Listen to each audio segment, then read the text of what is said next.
Assalamualaikum warahmatullahi wabarakatuh. Selamat datang di channel Hamsa Gantarang, channel yang akan selalu menyajikan konten-konten sejarah dan peristiwa masa lalu yang penting diketahui. Kali ini kita akan menyusuri sejarah tentang negeri Bantayang, salah satu negeri penting di timur Nusantara pada zaman dulu, yakni sejaman dengan kerajaan Singosari hingga kerajaan Majapahit. Dan benarkah bahwa wilayah Bantaeng di masa kerajaan Singosari melakukan perlebaran wilayah menjadi sekutu kerajaan Singosari, dan hingga pada kekuasaan Majapahit di zaman Ayam Hurug dan Gajah Mada? Betulkah bahwa Bantaeng pernah menjadi daerah taklukan, dan siapakah penguasa lokal di Bantaeng sewaktu utusan-utusan Majapahit itu datang di Bantaeng? Keberadaan negeri Bantaeng atau saat ini disebut sebagai Bantaeng sejak dulu diakui sebagai daerah penting di daerah timur Nusantara. Itu menandakan bahwa negeri Bantaeng atau Bantaeng saat ini sejak dulu merupakan sebuah kota penting yang memiliki peradaban yang sudah maju. Maka tidak heran jika pada hari ini Kabupaten Bantaeng memiliki keunikan-keunikan sendiri dalam pembangunan di daerah. Ketuaan daerah Bantaeng itu dapat dilihat dari berbagai situs-situs kuno yang banyak ditemukan di daerah Bantaeng, seperti situs di Gantarang Keke seperti Balak Lompoa, Pecik Butaya, Pasaungan Tawa, dan Batu Palayangan merupakan sederet daripada bukti-bukti kuno yang menandakan bahwa daerah ini adalah daerah tua sejak peradaban manusia terbentuk. Demikian pula situs Drionto merupakan salah satu situs yang terbilang kuno yang menjadi bukti bahwa Kabupaten Bantaeng adalah daerah yang berperadaban sejak dulu. Bantaeng sendiri merupakan daerah pantai dan daerah pertanian, di mana bahwa Bantaeng sebagai sebuah daerah yang memiliki status sebagai daerah pertanian dulu pernah menjadi daerah lumbung beras bagi kerajaan Goa di masa-masa kejayaan kerajaan Goa. Salah satu bukti bahwa Bantaeng adalah daerah tua di masanya yang pernah memiliki struktur pemerintahan berupa kerajaan itu diperkuat dari berbagai cerita-cerita lisan dan beberapa bukti-bukti sejarah yang menandakan bahwa Tomanurun Ritamalate, seorang gadis yang cantik jelita, itu dikawini oleh seorang lelaki bangsawan Karembajo, putra seorang raja di daerah selatan, namun tidak disebutkan daerah selatan di mana tepatnya yang dimaksud. Ini menandakan bahwa di daerah selatan pernah muncul sebuah kerajaan tertua. Justru dari itulah Bantaeng disebut sebagai Buta Toa.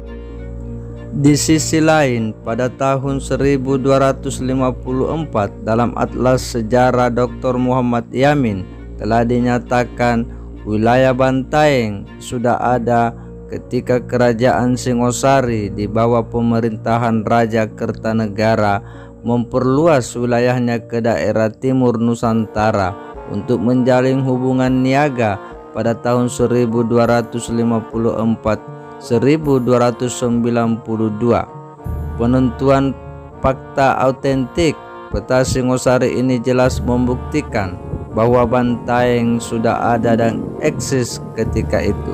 Seperti diketahui, Kertanegara sendiri bermaksud untuk mempersatukan seluruh mandala-mandala Nusantara, mengiring ekspedisi besar-besaran ke barat yang disebut dengan ekspedisi Pamalayu.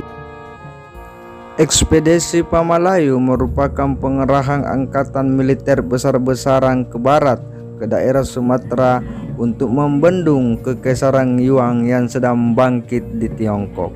Saat itu penguasa dinasti Yuan yakni Kubilai Khan yang merupakan cucu daripada Genghis Khan sedang melebarkan pengaruhnya ke Asia Tenggara hingga ke semenanjung Sumatera.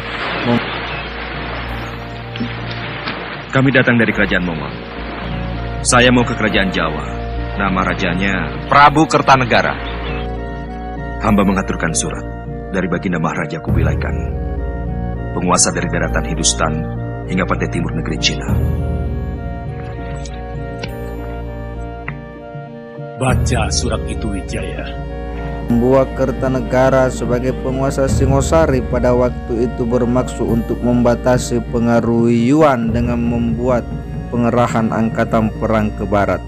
Di sisi lain, ke daerah timur, Kertanegara membangun kerjasama dengan kerajaan-kerajaan Nusantara untuk memperkuat posisi Singosari sebagai kekuatan besar di daerah Jawa pada masa itu. Bahkan ketuaan daerah Bantaeng ini disebut oleh Profesor Nuruddin Sahadat. Bantaeng sudah ada sejak tahun 500 Masehi. Justru karena ketuaannya itulah sehingga Bantaeng dijuluki Buta Toa atau Tanah Toa atau tanah bersejarah. Di sisi lain, bahwa laporan peneliti Amerika Serikat Wayne A. Bogas menyatakan bahwa Bantaeng adalah kerajaan Makassar awal tahun 1200 hingga 1600. Ini dibuktikan dengan ditemukannya penelitian arkeolog dan para penggali keramik pada bagian penting di wilayah Bantaeng yang berasal dari dinasti Sung tahun 1960, 1279 dan dinasti Yuan 1279 hingga 1368. Demikian pula mengenai negeri Bantaeng dapat kita peroleh dari keterangan dari naskah negara Kertagama yang ditulis pada abad ke-14 Masehi 1365 oleh Empu Prapanca, seorang damayaksa Kasogatan di Majapahit yang mengurusi urusan agama atas inisiatif Mahapati Gajah Mada. Keterangan dari naskah negara Kertagama yang ditulis oleh Empu Prapanca tersebut dapat menjadi pedoman atau penuntun menguak kebesaran masa lalu. Kitab ini menunjukkan dan menyebutkan beberapa nama daerah di Sulawesi Selatan yang merupakan semacam pasal dari kerajaan Majapahit Pupu 1314. Pada masa itu rupanya Bantaeng adalah daerah penting karena penulis negara Kertagama menggunakan bahasa Bantaeng sebagai nama keseluruhan wilayah. Pupu 14.4 menyatakan Mua Tanah I Bantaeng Pramuka Bantaeng. Adapun daerah di Bantaeng selanjutnya disebutkan pula wilayah itu yang terpenting adalah daerah Bantaeng di samping Lu dan Uda. Ketiganya adalah daerah terpenting di wilayah Sulawesi. Berbeda dengan Kertanegara penguasa Singosari, Mahapati Gajah Mada dari kerajaan Majapahit tidak menginginkan penyebaran kuasa Jawa ke Nusantara dengan cara persekutuan atau federasi, tetapi dengan satu dasar penaklukan bala tentara. Dengan sumpah palapanya, pasukan armada laut Majapahit banyak berlabuh di Bantaeng. Bahwa puncak kejayaan Bahari tercapai pada abad ke-14 ketika Majapahit menguasai seluruh Nusantara, bahkan pengaruhnya meluas sampai ke negara-negara asing tetangganya. Kerajaan Majapahit di bawah Raden Wijaya, Ayam Huruk, dan Gajah Mada yang berada di ujung terdepan armada laut kerajaan Majapahit memiliki kapal perang kerajaan yang cukup tangguh. Berawal dari sumpah palapa yang diucapkan oleh Gajah Mada ketika diangkat sebagai Pati Majapahit, disitulah awal mula perluasan wilayah kekuasaan Majapahit.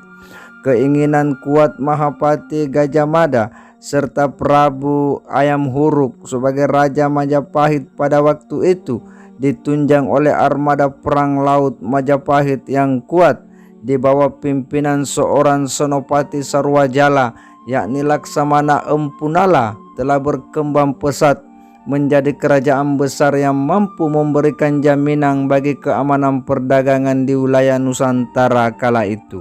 Melalui duet antara Mahapati Gajah Mada dan Laksamana Empu Nala sebagai Panglima Armada Laut membuat misi penyatuan Nusantara semakin mudah. Penyatuan Nusantara oleh Mahapati Gajah Mada melalui ekspedisi bahari yang dimulai tak lama setelah Gajah Mada mengucapkan sumpah Tan Ayun Amukti Palapa yang terkenal pada tahun 1332 di zaman pemerintahan Tribuana Tunggadewi.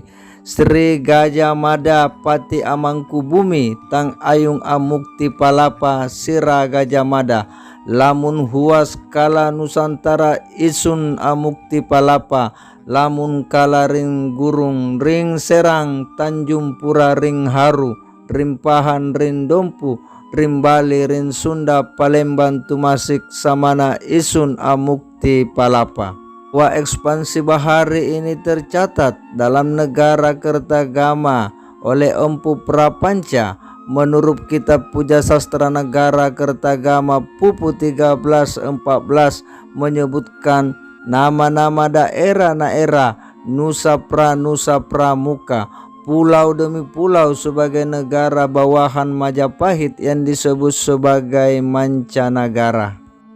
Kitab Negara Kertagama sendiri pada Perpustakaan Nasional Republik Indonesia pada tanggal 21 Februari 2008 mendapatkan penghargaan dari UNESCO tentang koleksi negara Kertagama atau deskripsi suatu negara pada tahun 1365 Masehi yang terdaftar dalam The Memory of the World Regional Register for Asia Pacific.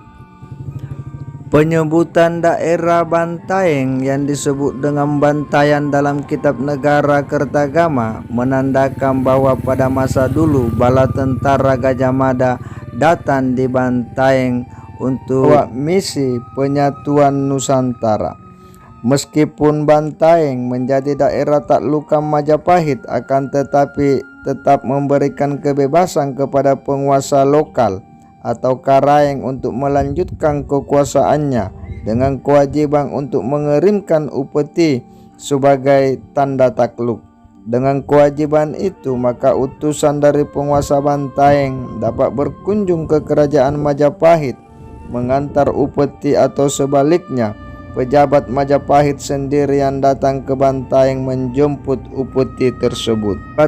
Pasukan Majapahit sejak zaman Raden Wijaya sudah membuktikan bagaimana pasukan dari Kekaisaran Mongol itu dibikin pura-puranda hancur berantakan ketika hendak menghukum Kertanegara atas tindakan sebelumnya menghina utusan Kubilai Khan.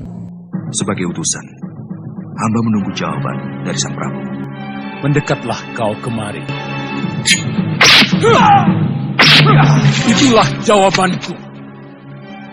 Katakan pada rajamu, prajurit-prajurit Singasari bagaikan gunung karang yang sanggup menahan angin taufan sedahsyat apapun. Kau akan menyesal dengan perlakuanmu ini. Negerimu akan rata dengan tanah. Atas tindakan dari Kertanegara, Kubilai Khan mengutus armada perang besar dipimpin oleh 3 jenderal terkemuka Mongol, yakni Panglima Sipi, Iko Mise, dan Jenderal Kausing untuk menghukum Kertanegara atas penghinaannya terhadap utusannya Mensi. Namun setelah datang utusan bala tentara dari Kekaisaran Yuan, Kerajaan Singosari telah hancur akibat serbuan dari Kerajaan Gelang-Gelang Kediri, yakni Prabu Jayakatwang dan Pati Kebundarang, sehingga Raden Wijaya yang pada waktu itu telah memiliki kekuatan menyatukan diri dengan Kerajaan Tartar untuk menggempur Kerajaan Kediri. Setelah berhasil menghancurkan Kediri, kerajaan Majapahit berbalik menyerang pasukan-pasukan Tartar. Hingga dalam sejarahnya pasukan-pasukan Sipi, Ike Mise dan Jenderal Kausing dibikin kocar-kacir hingga lari terbirit-birit meninggalkan Jawa kembali ke negeri Tiongkok. Ini merupakan satu sejarah bahwa kekuatan pasukan Majapahit di masanya memang tidak bisa dipandang enteng. Dalam sejarah, pasukan-pasukan Tartar itu tidak pernah kalah dalam pertempuran, tetapi hal berbeda yang dialami ketika berhadapan dengan tentara-tentara Majapahit. Tidak butuh waktu lama bagi Raden Wijaya untuk kemudian menghancurkan pasukan-pasukan terbaik Mongol. Pasukan Sipi, Ike Mise dan Jenderal Kausing tidak bisa berbuat apa-apa. Pasukan berkuda Mongol yang hebat dalam senjata panah tidak bisa berbuat apa-apa ketika berhadapan dengan taktik gerilya pasukan Raden Wijaya. Kehebatan pasukan Majapahit inilah berikutnya menjadi kekuatan tersendiri bagi Gajah Mada untuk mewujudkan sumpah palapanya dalam mempersatukan Nusantara di bawah panji kebesaran Majapahit, bendera gula kelapa merah dan putih. Armada laut Majapahit mengalami perkembangan pesat ketika dipimpin oleh seorang Senopati Sarwajala, yakni Laksamana Empu Nala, yang sebelumnya menggantikan Pangeran Aditya Warman yang diangkat menjadi raja kerajaan bawahan di Sumatera, yakni Kerajaan Pangaruyung. Armada laut Majapahit di bawah Laksamana Nala inilah menempati posisi yang sangat strategis, memiliki 5 pangkalan armada laut yang mampu mengontrol perairan Nusantara di kala itu. Di bawah komando Laksamana Empu Nala inilah armada laut Majapahit mengalami puncak kejayaannya. Mereka membangun kapal-kapal dari kualitas kayu terbaik yang memiliki kecepatan yang cukup tinggi, melebihi gerak kecepatan perahu-perahu Mongol pada masanya. Dilengkapi dengan senjata cetben yang mudah menghancurkan kapal-kapal perang bagi musuh-musuh.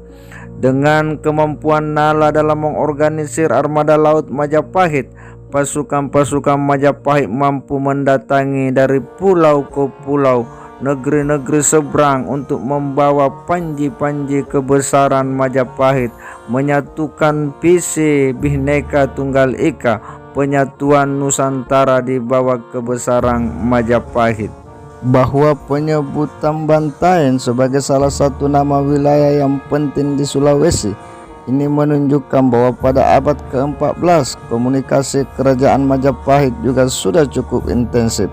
Keterangan ini memberi gambaran bahwa sebelum berhubungan dengan Majapahit, Bantaeng sudah terbentuk sebagai suatu kekuasaan yang mandiri dan otonom. Tentu, jika suatu wilayah kekuasaan sudah terbentuk, maka secara otomatis sudah ada juga penguasanya atau raja lokalnya.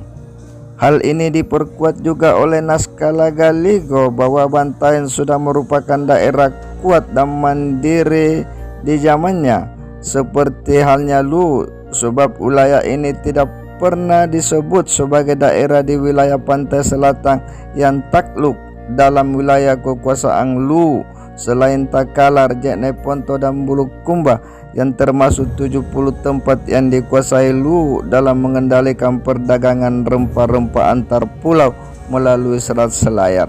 Lalu pertanyaan yang timbul sekarang adalah manakah lokasi Bantaeng ketika urusan-urusan atau utusan-utusan Majapahit dan Lu mengunjunginya, dan siapakah penguasa Bantaeng pada masa itu dan sebelumnya. Dari berbagai cerita-cerita lisan bagi masyarakat Bantaeng, khususnya di daerah Gantarang Keke, bahwa pada masa Lulu, putra mahkota kerajaan Lu yakni Ilagalego pernah berkunjung ke Gantarang Keke dan mengawini putri Raja Gantarang Keke, lalu kemudian Lagaligo kembali ke Lu.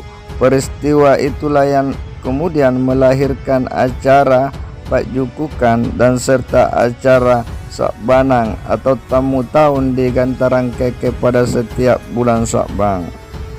Bermula dari kunjung mengunjungi antara Majapahit dengan Bantaeng, kemudian berkembang menjadi hubungan yang saling pengaruh-mempengaruhi, bahwa kawasan Bantaeng telah disinggung dan disebutkan dicatat dalam historiografi Nusantara itu, yakni Nagara Kertagama.